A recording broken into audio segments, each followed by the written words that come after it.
Hey guys, welcome to GH Study Spot.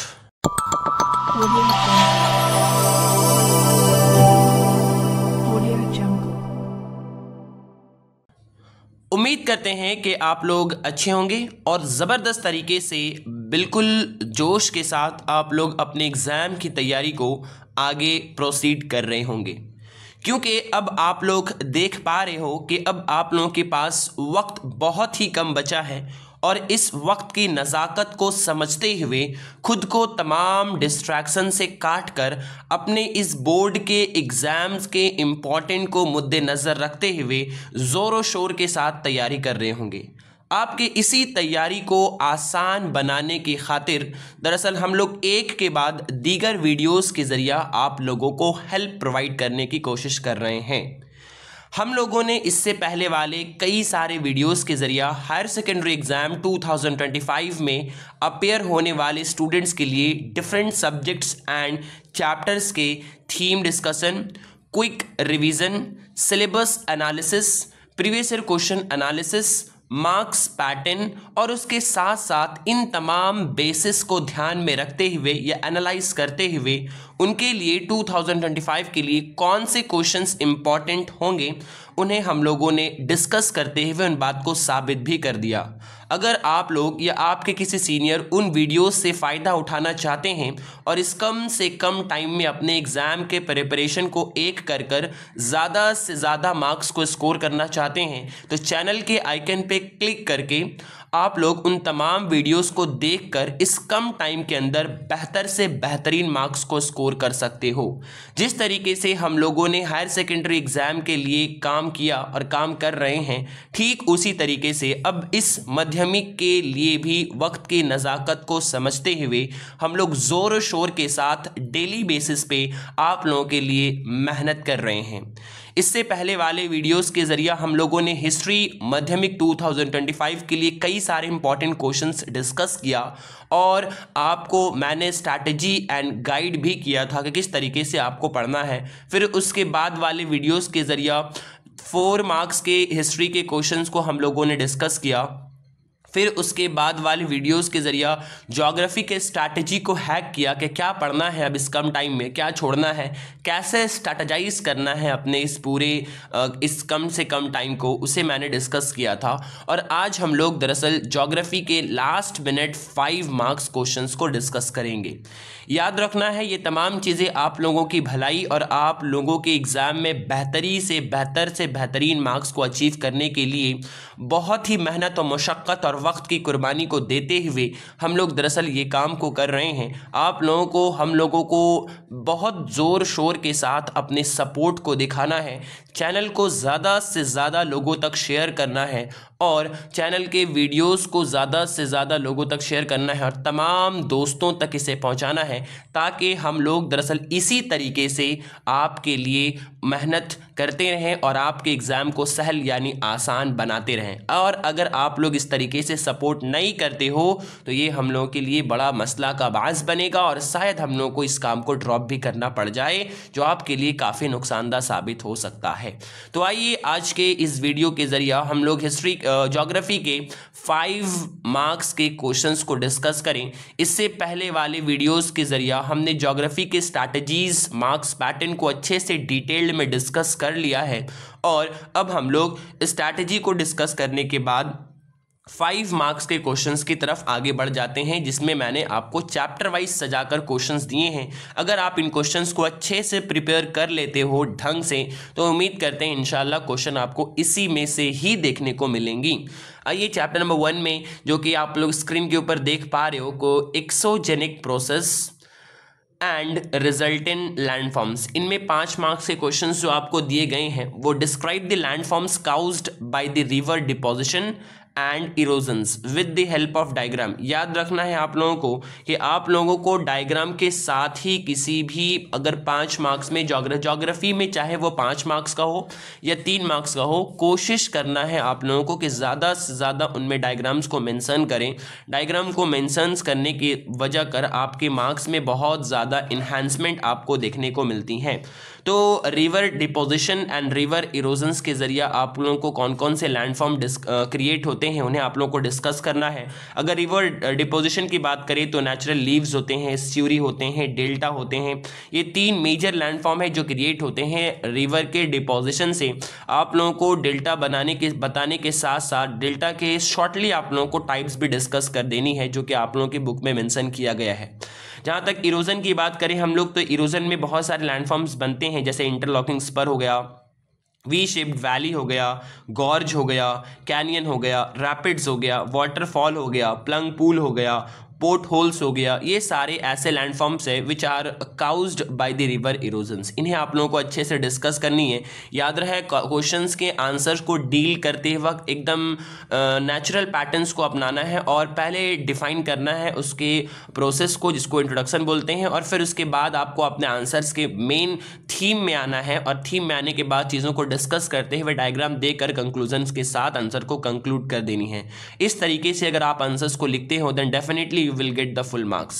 Next question number 2 की बात करें तो landforms created by the glacio fluvial landforms, यानी landform ऐसे लैंडफॉर्म जो क्रिएट होते हैं ग्लेशियो एंड फ्लूवल, मतलब ग्लेशियर्स और रिवर के दोनों के साथ मिलने की वजह से जो लैंडफॉर्म क्रिएट्स होते हैं उन्हें आप लोगों को अच्छे से डिस्कस करना है। पहले ग्लेशियो-फ्लूवल वर्ड को अच्छे से डिफाइन कर देनी है एंड देन आप लोगों को आना है लैंडफॉर्म्स में, और लैंडफॉर्म के हर लैंडफॉर्म को आपको डायग्राम के साथ बनाना है। तो हम लोग डिस्कस करें कौन से लैंडफॉर्म है जो ग्लेशियो फ्लूवल के जरिए बनते हैं। तो आउटवॉश प्लेन हो गया, डर्मलिन हो गया, एस्कर हो गया, केम हो गया, केटल्स हो गया, ये सारे कुछ लैंडफॉर्म्स हैं जो कि ग्लेशियो फ्लूवल एक्शंस की वजह से बनते हैं। नेक्स्ट नंबर 3 की बात करें तो describe the landform created by the combined action of wind and running water in the arid region. जैसा कि आप लोग जानते हो कि एरिड रीजन मतलब रेगिस्तानी इलाके होते हैं और वही एक ऐसा इलाका है जहां पर दरअसल विंड हम लोग को प्रिवेल करता हुआ नजर आता है, डोमिनेंटली काम करता हुआ नजर आता है। तो उन्हीं इलाके को पहले आपको शॉर्टली इंट्रोड्यूस करना है और उसके बाद फिर अपने आंसर में आना है और इन लैंडफॉर्म्स को डिस्कस करना है डायग्राम के साथ। कौन कौन से ऐसे लैंडफॉर्म है तो आप लोग इससे पढ़े होंगे अच्छे से। वादी हो गया, आपका पेडिमेंट हो गया, बाजादा हो गया, प्लाया हो गया, यह सारे कुछ ऐसे लैंडफॉर्म है जो विंड और रनिंग वाटर के साथ कंबाइन करने की वजह से हम लोग को देखने को मिलते हैं। नेक्स्ट क्वेश्चन नंबर 4 की बात करें तो describe the landform created by the glacier erosion. Glaciers के इरोजन्स की वजह कर कटाव की वजह से जो लैंडफॉर्म बनते हैं उन्हें आप लोगों को डायग्राम के साथ डिस्कस करना है। उनमें बहुत सारे लैंडफॉर्म आ जाते हैं, जैसे सर्क हो गया, एरेट हो गया, पैरामिडल पीक हो गया, ट्रंकेटेड स्पर हो गया, यू शेप्ड वैली हो गया, हैंगिंग वैली हो गया, रॉकिस माउंटेन्स हो गया, क्रेग एंड टेल्स हो गया। ये सारे बहुत सारे ऐसे लैंडफॉर्म हैं जिनमें आप लोगों को इस वक्त की नज़ाकत को एग्जाम में समझते हुए बहुत शॉर्टली और कोशिश करनी है कि 5 में 5 हम लोग बना दें और डायग्राम को अच्छे से कम नहीं भी तो डायग्राम हम लोग 3 से 4 क्वेश्चन में डायग्राम को भी मेंशन कर दे एंड देन हम लोग आंसर्स को कंक्लूड कर दे। आप लोग इस तरीके से अगर लिखते हो आंसर तो आप लोगों को डेफिनेटली फुल मार्क्स मिलने के चांसेस बहुत हाई हो जाते हैं। नेक्स्ट चैप्टर 2 की हम लोग बात करें तो चैप्टर 2 में आप लोग देख पा रहे हो स्क्रीन के ऊपर, chapter 2 is from atmosphere and इनमें से 5 मार्क्स से कौन से क्वेश्चंस पूछे जाएंगे। तो पहला क्वेश्चन आप लोग देख पा रहे हो स्क्रीन के ऊपर, question number 1, right the causes of variation in atmospheric temperature. हम लोग जानते हैं कि ओवर द ग्लोब पूरे अर्थ के ऊपर हम लोग को अर्थ के टेम्परेचर या एटमॉस्फेयर के टेम्परेचर एक जैसे देखने को नहीं मिलते। टेम्परेचर में हम लोग को काफ़ी सारे वेरिएशंस नजर आते हैं जिनके कई सारे वजूहात हैं, कई सारे काउजेज हैं।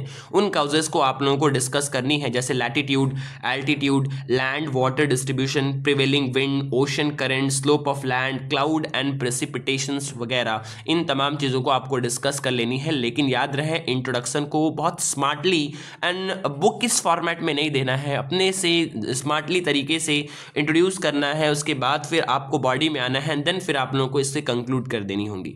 अब आइए क्वेश्चन नंबर 2 में, classify the layers of atmosphere based on temperature. Temperature के बेस पे जो एटमॉस्फेयर के कई सारे लेयर है, जैसे troposphere, stratosphere, mesosphere, exosphere, thermosphere, ionosphere, इन तमाम को आप लोगों को डिस्कस करना है बहुत ही अच्छे तरीके से बताते हुए।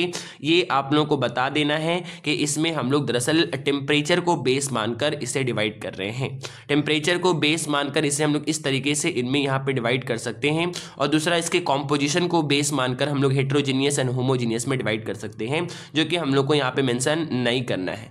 यहाँ तक उम्मीद करते हैं आप लोगों को बातें अच्छे समझ आ रही होंगी। अब हम लोग बात करें नेक्स्ट क्वेश्चन नंबर 3 की, तो वो है classify the atmospheric pressure belt of the earth and briefly discuss it's type. आप लोगों को प्रेशर बेल्ट हमारे अर्थ के ऊपर जो है इक्वेटोरियल लो प्रेशर बेल्ट, सब ट्रॉपिकल हाई प्रेशर बेल्ट, सब polar low pressure belt and polar high pressure belt, इन्हें आप लोगों को डिस्कस कर लेनी है, जो कि आप लोग अच्छे से पढ़े होंगे अगर आप लोगों ने पढ़ाई किया होगा तो।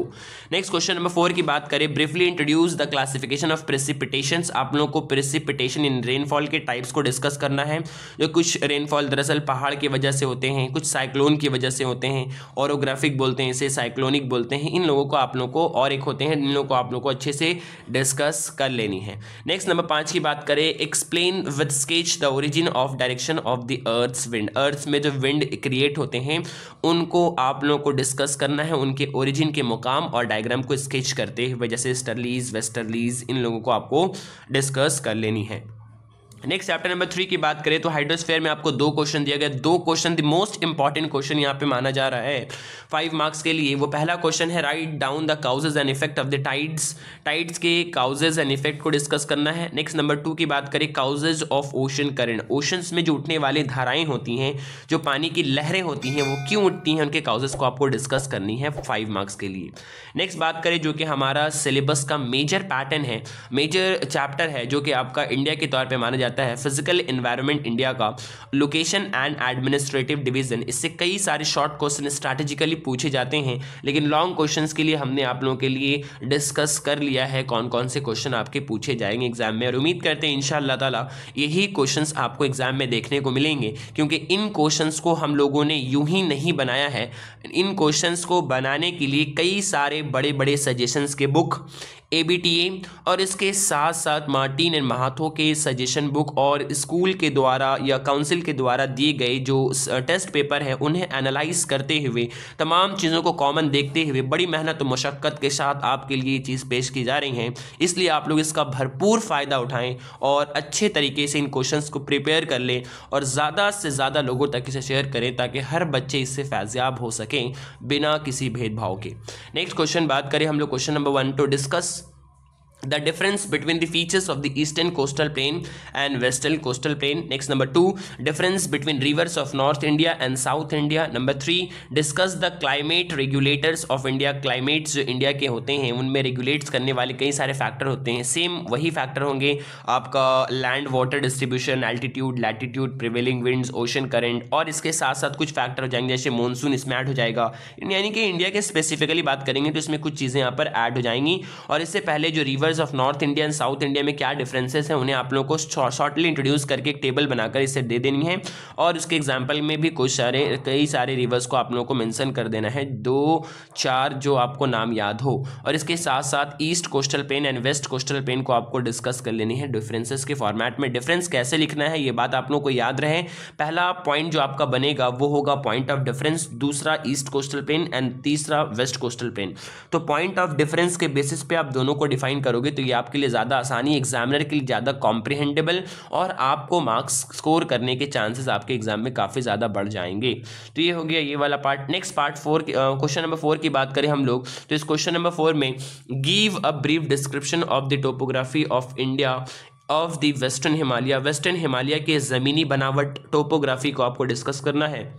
Number 5, classify the Himalaya along with the altitude. Altitude यानी हाइट के हिसाब से क्लासीफाई करना है। 4 डिवीजन अगर आप लोगों ने पढ़ा होगा हिमालय का तो आपको याद होगा, उन्हें आपको डिस्कस करना है। Next number 6, describe the topography of Gangetic plain. Ganga नदी के द्वारा या मैदान जो बनाई गई हैं उन मैदान के टोपोग्राफी को आप लोगों को डिस्कस करनी है। नेक्स्ट ये क्वेश्चन फिजिकल पार्ट से खत्म हो गया। अब क्लाइमेट ऑफ इंडिया में अगर हम लोग आएँ तो जैसा कि आप लोग स्क्रीन पे देख पा रहे हो उससे 3 ही क्वेश्चन दिया गया है। पहला question, discuss how the monsoon effect the climate of India on how the seasonal variations controlled by the monsoon. दोनों क्वेश्चन सेम तरीके से ही है और आप लोगों को इसे अच्छे से पढ़ लेना है, ये क्वेश्चन इंपॉर्टेंट है इस बार के लिए बहुत।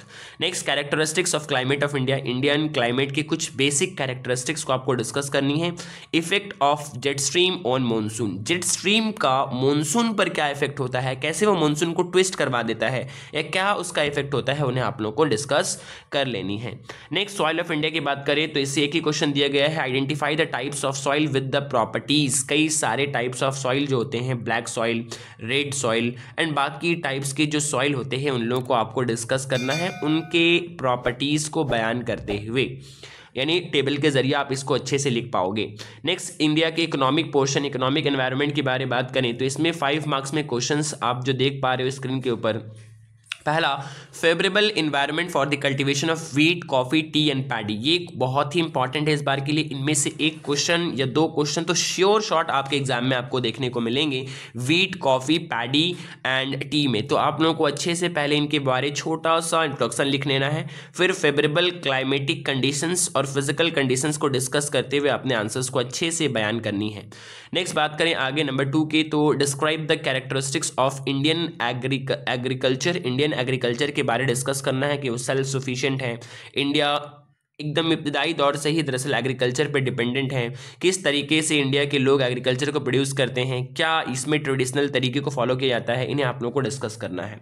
Next question number 3, what are the reasons for the agricultural development in Punjab and Haryana. आप लोग जानते हो कि पंजाब एंड हरियाणा एक ऐसा रीजन है इंडिया का नॉर्थ पोर्शन में जहां पर हम लोग को एग्रीकल्चर सिस्टम या एग्रीकल्चर का डेवलपमेंट ज़्यादा देखने को मिलता है। क्वेश्चन है वाई, आखिर क्यों यहाँ पर हम लोग को ज़्यादा देखने को मिलता है। तो यहाँ पे मानसून ऑफ अराइवल का हम लोग को डायरेक्ट इफेक्ट देखने को मिलता है, वहाँ के क्लाइमेट अच्छे पाई जाती हैं, वहाँ पर आपका जो मैदानी इलाका होता है वो दरअसल फर्टाइल होता है, जो कि रिवर्स के ज़रिए से, हिमालय से उतरने वाली रिवर्स के ज़रिए से लाए गए डिपोजिशन से बनती हैं। दीज वर द रीजंस जिसके ज़रिए से हम लोग को जिसके ज़रिए से हम लोग को पंजाब और हरियाणा के मैदानी इलाकों में दरअसल फर्टाइल देखने को मिलती हैं, और यही वजह है कि वहाँ पे एग्रीकल्चर डेवलपमेंट ज़्यादा देखने को पाए जाते हैं। नेक्स्ट, इंडस्ट्रीज से क्वेश्चन की बात करें तो इंडस्ट्रीज से आप लोग देख पा रहे हो इंडस्ट्रीज ऑफ इंडिया में reasons behind the development of iron ore centres in the east and centres in the east and central India. Eastern and central India में आयरन ओर के सेंटर्स क्यों इमर्ज ज़्यादा देखने को मिल रहे हैं, इन्हें आप लोग को डिस्कस करना है। Reason for the development of the engineering industries, क्यों इंडिया में इंजीनियरिंग इंडस्ट्रीज का डेवलपमेंट ज़्यादा देखने को मिल रहा है, उसे डिस्कस करना है। Petrochemical industries in the western Ghat of the India, reasons देनी है। ये इंपॉर्टेंट क्वेश्चन है आप लोगों के लिए, ये बहुत इंपॉर्टेंट क्वेश्चन है ये वाला। पेट्रोकेमिकल इंडस्ट्रीज वेस्टर्न इंडिया ही में क्यों डेवलप हुई हैं, इसके बारे में आपको डिस्कस करना है। Question 1 and 3 most important question है, उसे अच्छे से प्रिपेयर कर लेनी है। नेक्स्ट बात करें लास्ट चैप्टर जो कि आपका पॉपुलेशन ऑफ इंडिया है, इनमें 5 मार्क्स में जो क्वेश्चंस पूछे जाएंगे वो है राइट डाउन द रीजंस या right the reasons for the variation of population in India, uneven population of India के रीजंस को आपको बयान करना है। मतलब इंडिया में हर जगह बराबर क्यों नहीं आबादी देखने को मिलता है, शहरी इलाकों में ज़्यादा, दही इलाकों में या देहात के इलाकों में कम आबादी देखने को मिलता है, क्या रीजंस हैं, तो इन्हें आप लोग को अच्छे से डिस्कस करना है। क्योंकि शहर वगैरह में ज़्यादा फैसिलिटीज़ इंसान को मिलते हैं और इसलिए दरअसल बिहार या गांव वगैरह के इलाके से इंसान तेज़ी के साथ माइग्रेट करके इंडिया शहरी इलाकों की जानिब दरअसल बढ़ना शुरू कर देते हैं, जैसे hospital, school facilities, health care facilities etcetera. Next वहाँ पे देखिए आपको लिखा हुआ नंबर 2 में, discuss the reasons for the rapid growth of population of India, क्यों तेज़ी के साथ इंडिया की आबादी बढ़ती जा रही है, उनके कुछ रीजंस को डिस्कस करना है। लोगों के पास अवेयरनेस की कमी है, इलिटरेट लोग हैं, इस वजह से और भी चीज़ें फैक्टर्स हैं जिन्हें आप लोग को डिस्कस करनी है। Next question number 3, problem of urbanization India. India में अर्बनाइजेशंस के क्या क्या प्रॉब्लम्स है, उन्हें प्रॉब्लम्स को आपको डिस्कस करनी है। तो इस तरीके से आपका ये क्वेश्चन सारा था, और ये सारे क्वेश्चंस को अगर आप अच्छे से प्रिपेयर कर लेते हो तो इंशाल्लाह उम्मीद करते हैं क्वेश्चंस आपको इन्हीं क्वेश्चंस के अंदर से आपके एग्जाम में देखने को मिलेंगे। जैसा कि मैंने आप लोगों को बताया कि इस चैनल के माध्यम से थ्रू से कई सारे आप लोगों के लिए मदद की कोशिश और जद्दोजहद की जा रही हैं, जिसके ज़रिए आप लोगों को कई सारे चैप्टर्स और कई सारे सब्जेक्ट्स के वीडियोस को अपलोड किया जा चुका है, ताकि अब इस कम टाइम में ज़्यादा से ज़्यादा फोकस आप लोग इन पोर्शन में देकर अपने एग्ज़ाम को स्ट्रैटेजाइज कर पाओ। ये अल्लाह की तरफ से एक बड़ी नेमत है। याद रहे, अगर आप लोग इससे अच्छे से फॉलो करते हो तो बहुत अच्छे से अच्छे मार्क्स को अपने एग्ज़ाम में स्कोर कर पाओगे, जो कि आपकी ज़िंदगी के लिए बहुत ही अहमियत वाले एग्ज़ाम तस्लीम किए जाते हैं, माध्यमिक एग्ज़ाम। और इससे पहले वाले वीडियोज़ के ज़रिए हम लोगों ने जितने भी चैप्टर्स को डिस्कस किया है आप लोग उन्हें जाकर देखें, उनमें क्या स्ट्रैटेजीज़ क्या सिस्टम बताया गया है, उन्हें देखकर खुद को फैज़याब करें और दूसरे दोस्तों तक ज़रूर पहुँचाएँ। ये कतई ना सोचें कि उनका फ़ायदा होगा इससे। अगर आप लोग इसे शेयर करते हो तो फ़ायदा आपका ये है कि दरअसल हम लोग इसके ऊपर जल्द से जल्द काम कर पाएंगे और आपके लिए एग्ज़ाम से पहले तमाम चीज़ आपके सामने लाकर रख देंगे। और अगर आप लोग नहीं करते हो इसको शेयर, लाइक, सब्सक्राइब, चैनल को शेयर और सब्सक्राइबर अगर हम लोगों को इसमें गेन होते हुए नहीं दिखते हैं तो शायद हमारे लिए बहुत ही मुश्किल हो जाएगा कि हम लोग काम को आगे प्रोसीड करें जिस ज़ोर शोर के साथ हम लोग काम को आगे बढ़ा रहे हैं। ना सिर्फ माध्यमिक बल्कि हायर सेकेंडरी के लिए भी सारे कंटेंट इसमें अपलोड किए गए हैं। ज़्यादा से ज़्यादा लोगों तक शेयर करो ताकि हम लोग इसे अच्छे से बेहतर तरीके से जल्द से जल्द आप लोगों के लिए कंटेंट अपलोड कर पाएँ। आज के लिए इतना ही। फिर नेक्स्ट कौन से टॉपिक एंड कौन से सब्जेक्ट एंड किस चीज़ पे आपको वीडियोस चाहिए आप लोग मुझे कमेंट करो और ज़्यादा से ज़्यादा लोगों को शेयर करो। आज के लिए इतना ही, फिर मिलते हैं नेक्स्ट वीडियो में। Thanks for watching.